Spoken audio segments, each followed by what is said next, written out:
Hi, this is David Henry Young again. I'm going to do a little video to surprise my wife.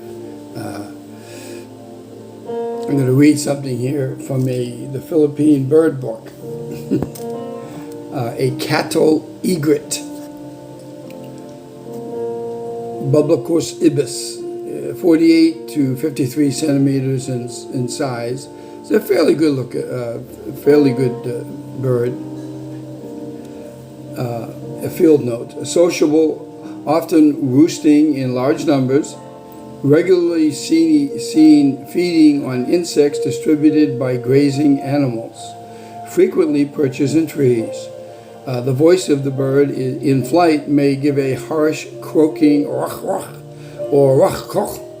Habitat: various wetlands and grasslands. Distribution: resident or winter visitor throughout the region, except in the Kai Islands in the South Moluccas, and that's not us. We live in Laganoi, which is a city in Camarines Sur, part of Luzon, and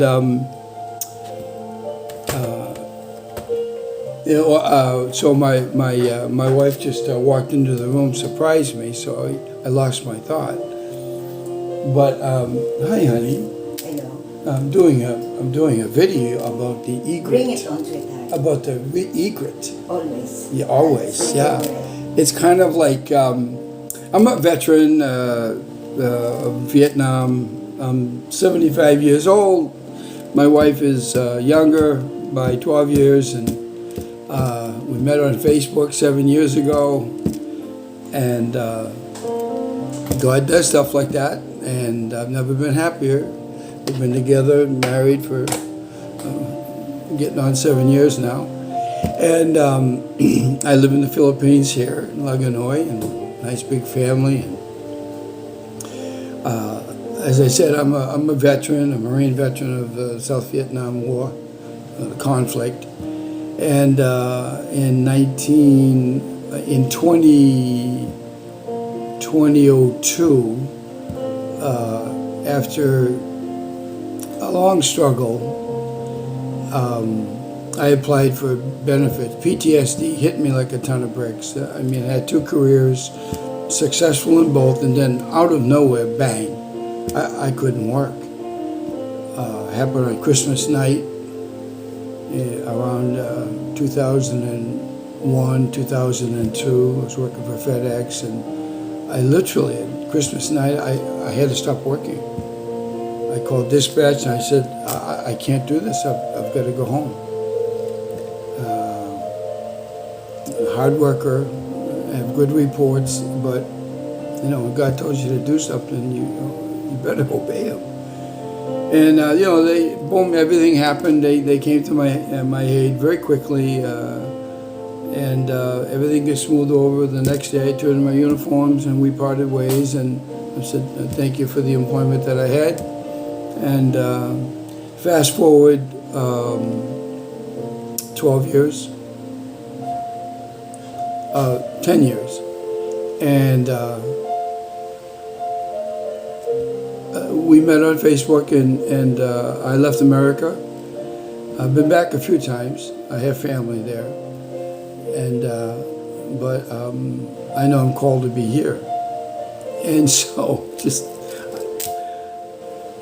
when you do these things, I'm relatively new to making videos, but when you do these things, you got to have some kind of a backstory, unless you've put something together and you go by the plan. This is just something I want to bless Maria with, because.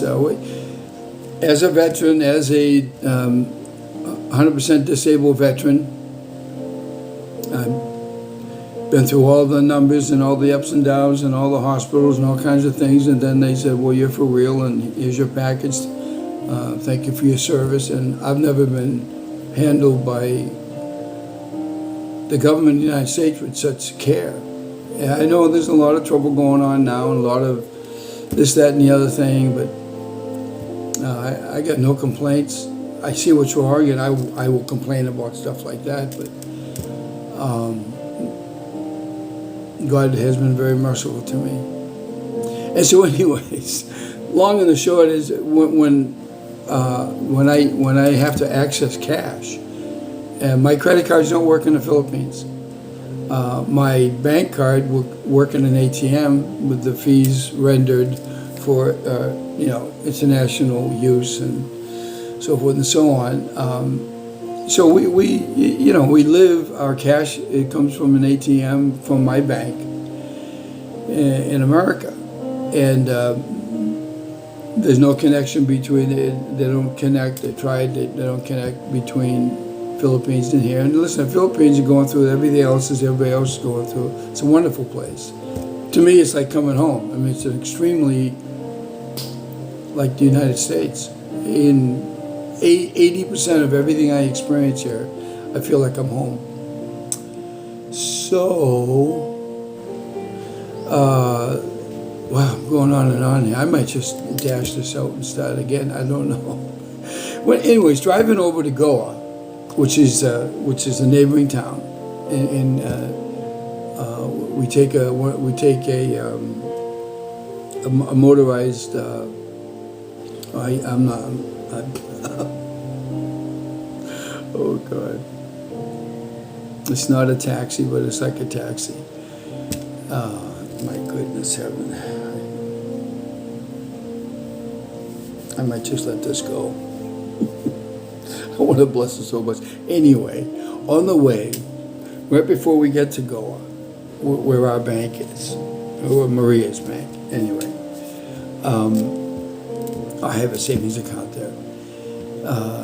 We go through some rice fields, and they're active fields, and in the fields they have some different types of cattle, and buffalo, water buffalo, one kind or another, and different kinds of cattle grazing. They're tied down, but they're grazing. Well, around these cattle, there are these large white birds called egrets. They're a type of a heron. And like I said, this particular one, I looked up in the book one day after we came back from Goa a few weeks ago. It's called a cattle egret, and they hang out with them like a pilotfish does with a giant killer shark or something. They go along, and I guess they clean their teeth or something. But there is the cattle egret, in its motions and presence in the fields, will start to amaze or energize insects of all kinds of particular insects on the ground, in the fields, wet or dry, and the egret follows the cattle, or just hangs out with the cattle and waits until that's how they feed, and then they'll fly off and come back hours later, and we're driving along in our vehicle, watching this, and she cracks up. She loves this stuff, and I do too. And it's like it's the simplest thing, just big old white bird, graceful, but kind of like a giant heron, big, and we're so impressed with them. And every time we go to Goa, we look for them, and 60-70% of the time they're there. Now, they have other fields I'm sure they go to, just like other birds. So I just wanted to share this with you, but that God gives us the seemingly the most almost insignificant little things in your life that you go by every day, or that's around you. I'm talking situations around you. It could be people, it might be birds, it might be cyclists, it might be the person wanting to have you read something to give me out free, or sticks it on your the front windshield of your car when you're in the store and you come out, and many people and they throw it. Some people just and it's a good deal lots of the time. Read it, go check it out, and you might get blessed. It's just part of the flow of everyday life, and that's what I'm trying to get at with the egret. We didn't know they were there until we turned one day, turned our head while we're driving along, and there they were. And they just cracked us up, especially Maria. It cracked her up. And, you better find out what excites you, good things, and check it out. What's the egret in your life? They're there.